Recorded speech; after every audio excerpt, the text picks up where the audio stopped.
చిన్నపాదం యాత్రలో మొట్టమొదటిగా పంబా నది తీరం దర్శనం చేసుకుంటాము.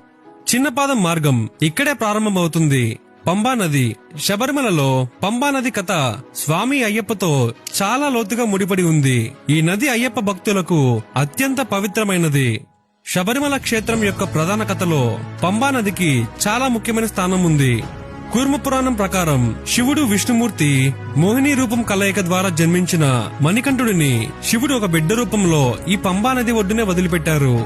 పాండ్యరాజ్యంలో పందల రాజుగా ఉన్న రాజశేఖరుడు సంతానం లేక బాధపడుతున్న సమయంలో వేటకై వచ్చి ఈ నది తీరంలోనే ఆ చిన్నారిని చూసి మణికంఠుడిగా పెంచుకున్నారు.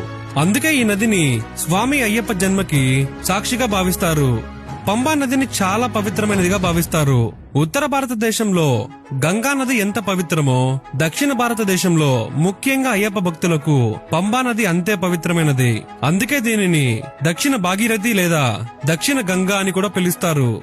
శబరిమల కొండ ఎక్కే ముందు భక్తులు పంబా నదిలో తప్పనిసరిగా పవిత్ర స్నానం చేయాలి.